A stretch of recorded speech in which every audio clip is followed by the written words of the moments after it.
Здравствуйте все! Добро пожаловать на канал Магия Песка. Мои дорогие зрители, с вами, как всегда, ваша Ольга. Всех вас сердечно благодарю за то, что вы со мной зашли на мой канал, смотрите это видео, за вашу невероятную и теплую поддержку в комментариях, лайками, за вашу помощь, мои хорошие. Земной вам поклон! Сегодня у нас будет отсыпочка на такую тему. Что случится на днях? Будем смотреть на 2-3 дня.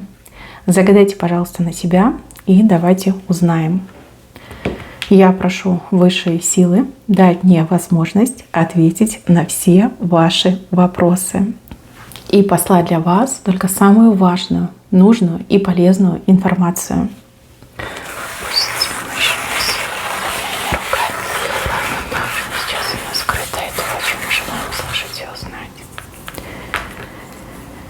Так, мои хорошие, отсыпочка у нас общая, пожалуйста, об этом не забывайте. Чужого не берите, но и свое не пропускайте. Итак, мои хорошие, давайте пойдем по порядку. Начнем с того, что за вами стоит какой-то человек и очень сильно хочет с вами познакомиться. Прям тянет к вам руки, смотрит в вашу сторону, какой-то заискивающий взгляд. Это может быть и мужчина, и женщина. Желание познакомиться, желание поговорить, желание подружиться, желание вам понравиться. А вы то ли не замечаете, то ли вам не до этого, либо в принципе банально некогда. Вот. И человек как преследует вас, либо будет появляться в самых неожиданных местах. Достаточно ненавязчиво. Человек ничего не говорит, он просто вот взглядом ищет ваш взгляд. Вот. Ничего плохого этот человек вам не хочет, наоборот. Вы этому человеку действительно очень нравитесь, симпатичны, не только как женщина, не только как мужчина, но и как личность. Да? Хочется поговорить, хочется подружиться, хочется узнать вас лучше. И если вы позволите, то здесь завяжется действительно очень хорошая, прочная, добрая, честная дружба. Вот. Как новый друг, новая подруга. Дальше. Кто-то сильный не хочет выполнять свои обязательства. Сильный занимает должность. Это может быть и чиновник, это может быть и руководитель, это может быть даже какой-то мажористый клиент. То есть человек вам что-то пообещал и не хочет выполнять свои обязательства. Вижу, что придется вам напоминать, причем несколько раз. И чем яснее вы будете напоминать, тем быстрее все случится. Человек будет имитировать, что я занят, мне некогда, да, я все помню, я все знаю. На самом деле здесь желание увильнуть от своих обещаний, увильнуть от своих, например, обязанностей. Да? То есть чиновник должен для вас что-то сделать, либо ответить на ваш запрос, может быть, даже какие-то услуги вам оказать. Начальник должен тоже держать свое слово, оплачивать вам труд, либо давать вам, может быть, отгулы, может быть, отпуск внеочередной. Если клиент, то должен оплатить. Да? Оплатить. Вот. Вижу, что несколько раз будете дергать, и все-таки этого человека как принудите выполнять свои обязательства. Человек будет недоволен, но тем не менее то, что должен, сделает. С левой стороны здесь кто-то пытается залезть к вам в карман. Могут банально попросить денег в долг, в займ. И также могут попытаться, что-то вам продать. Либо на что-то вас раскрутить. Опять же, с деньгами связано. Будьте поосторожнее и карманы свои закрывайте. Никого туда не пускайте, в свои карманы. И еще странное поведение мужчины. Но это ваш мужчина, родной, близкий, любимый, заставит вас задуматься. Действительно ведет себя странно, отворачивается, неразговорчив, такой, закрытый, закрылся сам в себе и молчит себе под нос. Девчонки, вам любящее сердце подскажет, очень похоже, что у него проблемы со здоровьем. Он боится не только вам, наверное, себе в этом признаться, либо он вас панически боится медицины, людей в белых халатах, либо каких-то процедур, да, вдруг там кровь заставят сдавать, либо зуб придется сверлить, вот, просто ему плохо, и поэтому так себя ведет. Ничего другого, крамольного, запрещенного там нет. Так что не надо ревновать, нужно именно разговорить и, я так понимаю, желательно показать специалисту. Плохо себя чувствует, прям плохенько. И еще здесь обратная картинка идет, когда какой-то оголделый мужчина попытается на всей скорости ворваться в вашу жизнь. Это может быть и дерзкий поклонник, который, то есть где-то отсутствовал, его долго не было, и тут он о вас вспоминает и начинает вам там настрачивать, да, написывать, либо вызванивать вас со всех номеров. Также человек просто может ворваться вот таким гоп-стопом на улице, ворваться в вашу жизнь, типа, там соскучился, пошли, поехали, там, хочу с тобой время провести. Не то, что вы подумали, скорее всего, там в кафе посидеть, в ресторане. И также может быть человек, который, ну, так нагло знакомится. Вот. Придется отбиваться, но вижу, что этот человек вам все равно симпатичен. Ну, то есть отбиваться будете в полсилы. И еще какая-то красивая одежда. То ли вы наряжаетесь по какому-то случаю, то ли какая-то красивая одежда привлечет ваше внимание. Ну, будете проходить мимо магазинов, витрин, да, что-то вам очень понравится. Либо какой-то случай повод, и вы наряжаетесь. А может быть, просто дома что-то померяете. Вижу, что контакт с этой красивой одеждой повышает вам настроение, улучшает ваше настроение. Да, вы очень красивая. И этот наряд вам безумно к лицу. Если будете сомневаться, брать, не брать, конечно же, берите. Берите, у вас и повод, и случай будет выгулять этот наряд, и вы в нем действительно неотразимы. Так, еще важный разговор мамы с ребенком. Здесь ребенок чем-то своим поделится, либо какую-то просьбу маме озвучит.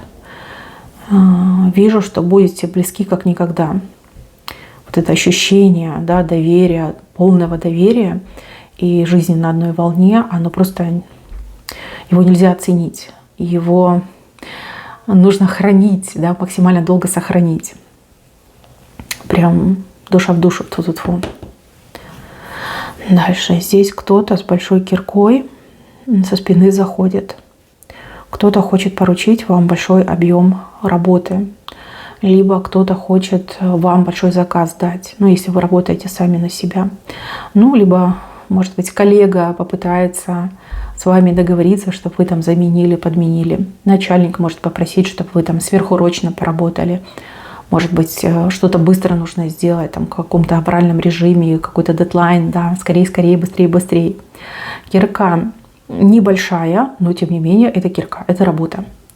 То есть вы должны отдавать себе отчет, что если вы соглашаетесь, то легко точно не будет. И придется, ну, действительно работать, придется вкалывать и, возможно, даже до посинения, да, сидеть, пока все не сделаете. Оценивайте свои силы, взвешивайте все за и против, и только лишь после этого давайте ответ. И еще. Здесь люди чем-то связаны с вами.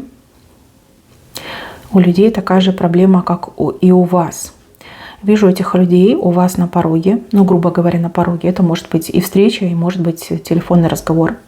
И они с вами делятся какой-то ценной информацией. То есть они свою проблему решили, они знают, как это сделать, а вас они не забыли, и вам тоже хотят сообщить. То есть вас хотят тоже научить, что делать, чтобы проблема решилась. Вот это очень приятно. Это действенно, это реально, и это очень приятно. Вижу, что вы будете готовы расцеловать этих людей за добрые новости и за то, что вас не забыли. Дальше вижу человека, который поливает землю сухую, пустую, которая не может ничего родить. В пустую, сухую землю человек льет воду. Пустые ожидания кого-то из ваших близких. Вы пытаетесь этого человека, наверное, переубедить, объяснить, что, ну, в пыли ничего не растет. В пыли там, может, эти бактерии только размножаются. Вот, а человек ни в какую. Знаете, идет такая информация, что это опыт этого человека. То есть пока своими глазами не увидит, никому не поверит. Поэтому не тратьте свое ценное, драгоценное время и оставьте человека в покое. Пройдет, может быть, там пару дней, и человек все сам поймет. Разочаруется, поймет и будет таким хорошим опытом. Я вижу ваше желание помочь, но воздержитесь. Воздержитесь, вы и нервы себе сохраните, и человеку дадите обрести свой собственный опыт. В большом мешке что-то есть. Большой мешок с левой стороны. Ну, слева это может быть и кот в мешке. С большой осторожностью покупайте с рук. С большой осторожностью покупайте в интернете. А то могут такое продать, потом будете голову ломать, что с этим делать, либо как назад вернуть деньги. Потому что, да, покупка в мешке идет. Еще.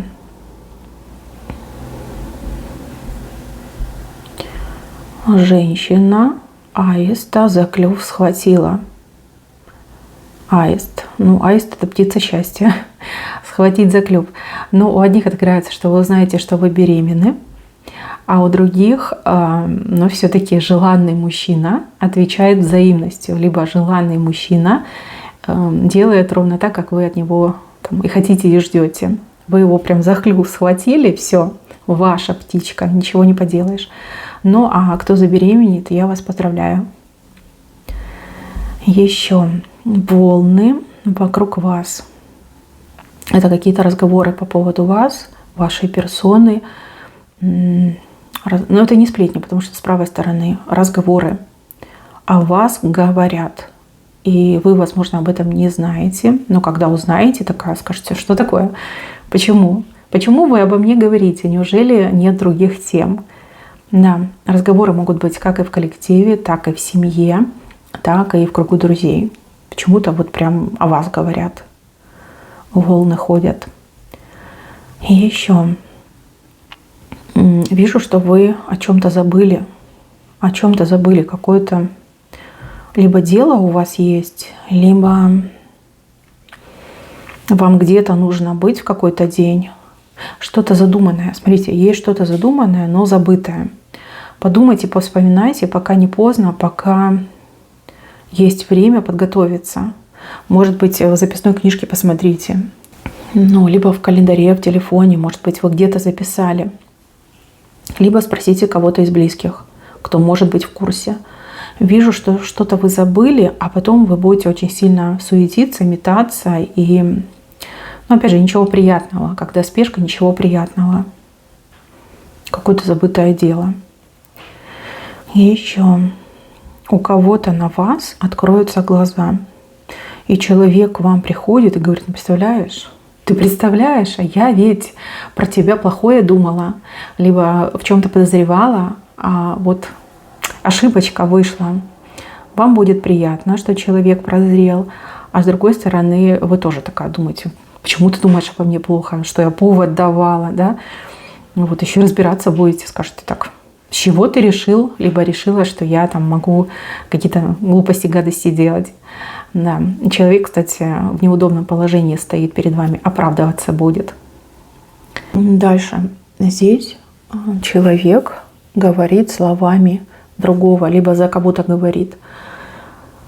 Тот, кто боится, либо тот, кто стесняется, кого-то попросит с вами поговорить. Видите? Тот, кто боится, стесняется, кого-то другого просит вам птицу дать. Ну, это разговор, да, словами что-то передать. Если честно, давно такого с вами не бывало, и вы такая: блин, как на это реагировать? То есть это какой-то посредник к вам придет и о чем-то станет с вами говорить. У вас такая первая мысль, наверное, послать. Да? Что за дела, что за детский сад? А потом так подумайте, скажите: ну вас, говори. Да, человек вам птицу передает. То есть через, от кого-то вам передадут послание. Вот вербально, да. Тот боится, стесняется сказать, значит, послал посредника, либо посредницу, и вот третье лицо вам все сообщает. Ну, действительно, какая-то игра, чехарда, и надо об этом подумать, крепко подумать. Странно это все, странно и подозрительно. Еще кому-то денежка капнет, именно капнет. Да, звучит не очень, но тем не менее, какая-то денежка капнется на ваш счет, либо в вашу руку капнет. Небольшая сумма, прям совсем скромная, но тем не менее, позолотит вам ручку. Не могу сказать, откуда, за что, почему, но вот капельку показали. И вы такая: капелька? Ну ладно, все равно приятно. А вот здесь для вас кто-то дверь распахнет. Может быть, какое-то учреждение, может быть, чей-то дом. То есть вы будете гостем. Либо вас позовут на прием, на консультацию, либо вызовут для какого-то разговора. С правой стороны, ну, хорошая затея, хорошее дело, не бойтесь, идите, все очень хорошо закончится. Дальше. Мужчина как пчела. Много времени проводит на работе, либо с головой уходит в работу. Женщина и довольна, и недовольна. Она довольна, что он занят делом, но недовольна, что он мало времени посвящает ей, либо меньше ей помогает. Может быть, у вас ребенок маленький, да, и вы нуждаетесь в помощи. Вот. Вижу, что вы не знаете, как поступить. И вроде поругаться хочется высказать, а в то же время понимаете, ну блин, он же работает, он же деньги зарабатывает. Ну, вижу, что его эта повышенная занятость будет для вас немножко некомфортной. Да, либо в какой-то, опять же, какое-то неудобство вам причиняет. Да? Может быть, вы что-то для себя планировали, и мужчина должен там с детьми посидеть, а он весь, видите, как пчелка, работает, крылышками машет. Разговор с крысой. Кого-то в прямом смысле ждет разговор с крысой. Крыса – это вредитель, это предатель, это стукач. Это тот, кто способен на всякого вида рода пакости. У вас разговор с этим человеком. Этот человек будет какими-то хитрыми заходами, маневрами вас либо расспрашивать, либо выпытывать у вас какую-то ценную информацию. Будьте бдительны, не идите на поводу у провокатора. И лучше ничего не говорить. Ну, либо говорите общими фразами, так, чтобы нельзя было вам что-то пришить. Ну, подкопаться нельзя было к вам. Напряженный разговор. Вы знаете, что этот человек крысятничает, но как бы избежать этого разговора нельзя. Помалкивайте и общие фразы. Вот заранее подготовьте общие фразы, да? Заучите их и именно этими фразами общайтесь. Так, и еще звездочка маленькая, все ближе и ближе к вам становится. Но это какое-то желание, какая-то мечта, либо на что-то вы загадывали, чего-то вы у небес просили. Все ближе и ближе к вам эта звездочка. Буквально вы ее уже видите, либо ощущаете. Это не обманка, это правда. Совсем скоро что-то исполнится. И чем ближе момент исполнения, тем ярче вы будете это чувствовать. Так, мои хорошие, на этом у меня все. Берегите себя. Всем спасибо за внимание. Всем пока-пока.